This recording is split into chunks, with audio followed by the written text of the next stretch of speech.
And next speaker is Professor Han.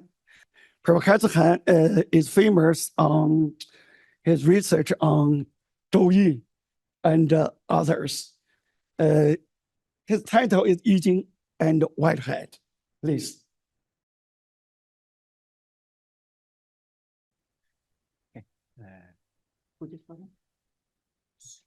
Okay. Good afternoon, ladies and gentlemen. It's my pleasure to be here. I studied the Book of Changes for many years, and with the influence of my colleagues in UIC, that I began to have a dialogue with Whitehead. And hopefully today I do some experimentation to see the relationship between Whitehead and the Book of Changes, Yijing or I Ching.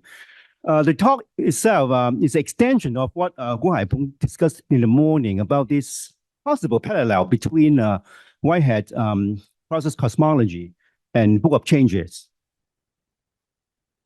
On the surface, this comparison between process of reality and the Book of Changes, or Zhou Yi, sometimes the name of Book of Changes have different name, Zhou Yi, Yijing, I Ching. But about the changes, Book of Changes may be termed for today. It seems like it's impossible to compare these two because they are different in times. One is about 2,000 years ago, about 1000 BCE in the Western Zhou period.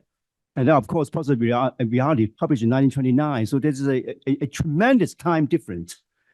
Yet, what I'm trying to do is to compare what is seemingly impossible is that the Book of Changes is a book in the ancient text, but also famous for a manual of divination.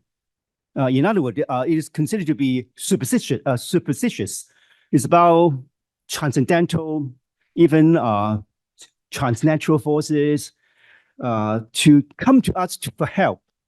Whereas Whitehead is a scientist, he also transdisciplinary from science to mathematics, to physics, to philosophy. So there's a bridge, there's a gap here. How do we reconcile this concept, these two, not only time per se, but also divination versus science? But what I'm hope to discuss, I think all along this today, we have discussed about the tremendous impact of quantum mechanics upon Whitehead. And whatever Einstein, Boson, or Whitehead, they're living in a time that the natural science have undergone a tremendous revolution. That is to say that from this, just what Professor Yang said, this material, this empirical, it become more fluid, continuous changes unfolding. And that's what the quantum means. Quantum, you have no way to predict how it goes. It can be yin and yang, if you use the Yijing's terminology. It can be anything. It is a process that it finds itself and without any obstruction, without any directions. And that is exactly what I'm trying to do, is that despite the fact that there's a temporal gap between Yijing changes on the one hand, and then Whitehead philosophy on the other. One is about divination, and one is about physics or mathematics. Nonetheless, I think fundamentally, this is what I try to do, is that fundamentally, there's something about them, is that they see what the world look like, a world that is an unfolding world. A world is constantly changes with different forms. They may have different languages. They may use different systems of sign to depict that world. One perhaps divination, one perhaps physics or mathematics. Nonetheless, what I hope to achieve today is that they see something that is similar, a ongoing process, organic unfolding, which is nonstop. And I think that's a beauty, because they've been considered human beings is part of that unfolding. That's ecology. In that unfolding, we are actually part and parcel of this collective unfolding that we never know the direction. And in that way, we have hope, but we also have failure. We have light, we have darkness. But that is beauty in the sense that we don't know where we're going. We don't know the world. We don't even know who we are. But nonetheless, we're moving on along with everything's in the same time, even different part of the world. the reason why I try to do it is that the Yijing Book of Changes have been caught the attentions of many, not only Whitehead, but also Cao Yong, in the sense of the terms of synchronicity. Same time, different thing happening at the same time. And in other words, if you think about quantum mechanics, it is not just one thing going on. It's at the same time, many, many things around the world happening that make the thing happen. This butterfly effect is the, you can never say what is the cause, what's the effect. And in that case, there are all this discussion about, especially the last 50 to 60 years, how the Book of Changes can be understood as the Tao of physics, for example. And then you also have these sinologists from Roger Ames to Chen Zhongying, and then for the scientists. They all think about even though they talk about Taoism and sometimes Zen Buddhism, they also try to incorporate the language of Whitehead into this discussion, the unfolding, for example, the events, the collisions, and so on and so forth. All these terms are meaningful, not because just for Whitehead per se, but the Whitehead terminology helped them to underscore and highlight that floating universe that both shared by the philosophers or by the Zen religious leader or even the Buddhist believers. And that's what I'm trying to do is that how do we compare what is seemingly impossible? The comparison basically is not about the time. It's about they see the same thing. And what they see is important and not the way that they discuss it. They may have different way of discussing, but I'm just want to underscore that they are seeing a same organic, dynamic, ever-changing universe. And that universe is driven by a fusion of opposing forces at the same time in many areas.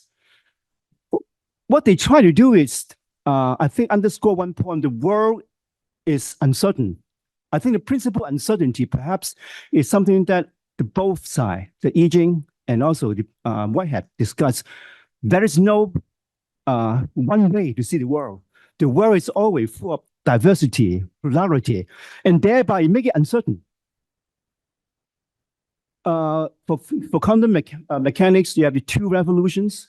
The revolution in 1945, the century, the Newtonic physics, and I think that is what the Karl Marx myths. He lived long before that. That is why you see the world as empirical, mechanical, dynamic, even dynamic, but it's still mechanical. But for Whitehead, the world is not mechanical. The world is fluid, the fluidity. And then you have this Copenhagen interpretation. You try to put it aside that you have the atomic, you have the subaltern, and then you also have the real, what you call the mechanical world. They coexist. But in the second revolution, however, the John Bell made it clear that the two worlds is not that separate. And the problem is that we see them as separate because of the measurements. I want to underscore this part. The Yijing, the Book of Changes, talk about also measurements. The hexagram, the trigram, the bagua, 六四卦, they actually is formed to understand the world. They are not exactly the representation. They are only a vehicle by which we see the world, just like wearing glasses. In other words, the presumptions of the author of Book of Changes is that we don't know the world. But nonetheless, we have to live in the world. Therefore, we have to have a system of symbols. It may be yin yang, it may be bagua, 8 trigram, or it may be 64 hexagram. But they're all artificial, man-made. They're only meant for one thing. It's tool through which we see the world that we can live by. It's not the world out there. We don't even know what that is. But we have to see that world in some way so much so that we can live.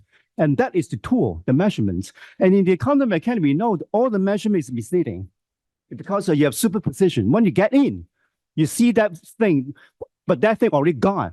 So in other words, the problem is not the reason why we never know what the quantum move is that because we have our own human instruments, but nonetheless we have to live with that paradox. We don't know the world, but yet we have to live with the world through some mechanism. For Whitehead, especially the recent scholarship, underscored the reason why I'm more and more interested in Whitehead is that the current scholarship actually emphasize this second revolution this issue about measurement, you understand Whitehead. The language, to me, the Whitehead language become more clear if we put these two revolutions of quantum mechanics into picture. For Whitehead, this is something that you all know today: a philosophical organism, a process-related world, actual entities, coherence, creativity, novelty, and problems. The problem perception, to me, is the one thing that I can see the link between Book of Changes and the process cosmology. Is that it's the Buddhist too? It's also the Hindu. Is that the world? The appearance is deceiving. For the I Ching, this is what I'm trying to hope you to achieve. That the I Ching have three kinds of language, three system of sign. One is the first one is what Professor Guo discussed, the 8 trigram and the 64 hexagram, the images. In other words, the Book of Changes is a book without words. At the beginning, it's only pictures. Picture tell 1,000 words. And then language come in the Western Zhou period. And then finally, philosophy. So in a way, it could be just like this. Expansions from symbol to writing to philosophy. It can also be like a progressive from viewing to seeing, locating the viewing in time, and then for philosophy. Regardless, whatever you see, okay, the key issue is that this trigram and hexagram are only measurements.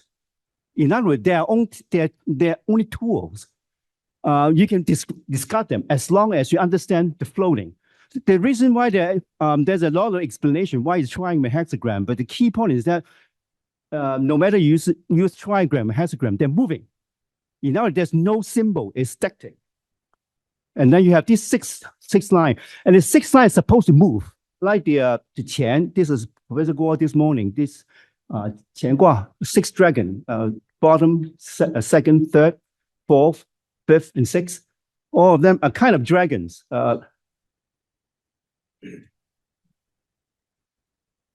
Hidden dragon, emerging dragon, diligent dragon, or pondering dragon, leaping dragon, flying dragon, and the arrogant dragons. But the key point is not to see that moving up or down. No. The key point is that you have to use the 6 dragons to deal with your life. In other words, it's the timely mounting on the 6th dragon to deal with all the perplexity, all the puzzles, all these found moments of decision making, these moments of life and death. That is the key issues about these dragons. So in other words, this moving picture, this moving screen is to give us a sense of the mobility, the fluidity, the flexibility, and the multiplicity of the world they're living in. If you do have to summarize it, and I hope that I can make that connection with Whitehead, is that there are 3 principles underscoring the divination. One is the principle of uncertainty, because things are continuing to flow. Something like this.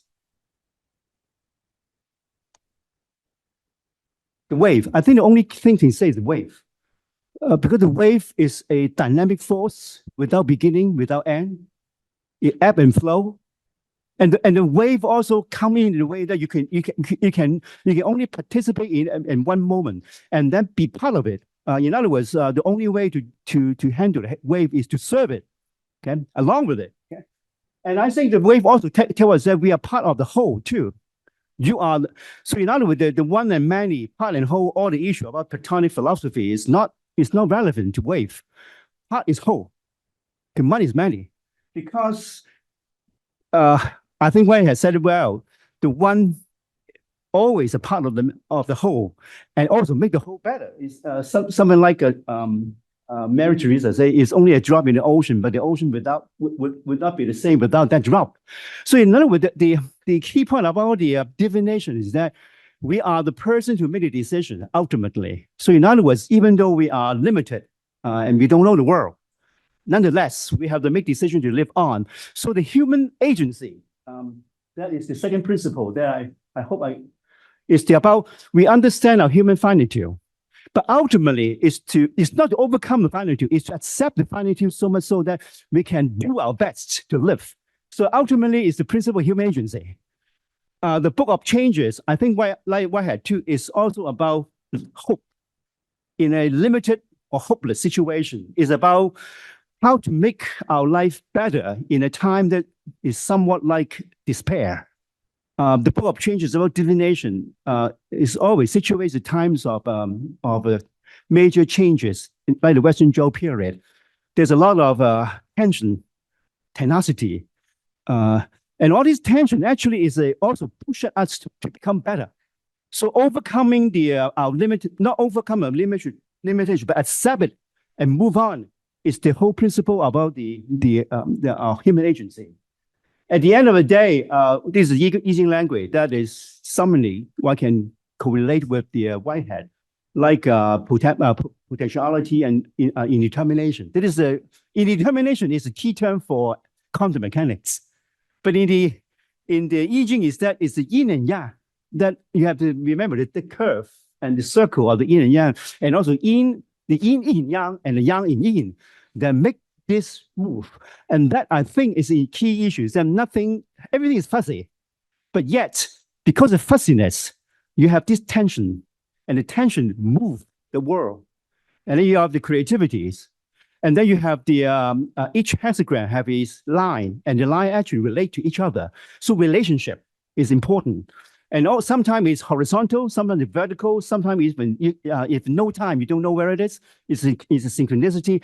But ultimately, it's the predictions and decision making. In the Yijing sentence, is that how to get close to auspicious time and how you try to avoid misfortune. This language is divination. But however, it actually applied to our life is that how to see the danger coming in advance.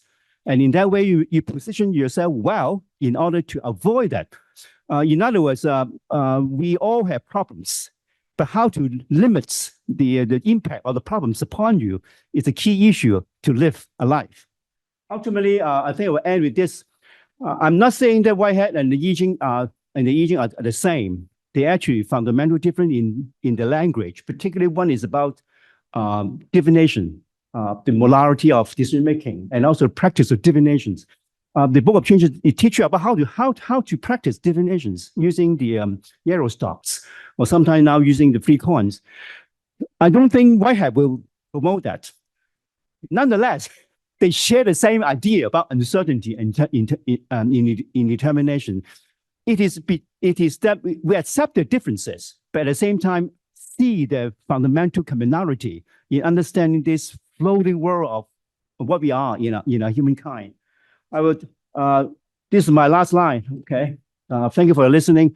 But I hope we can work together to make the world better, in the sense that we bring hope to a seemingly hopeless world. We will bring light to a time of darkness. Thank you.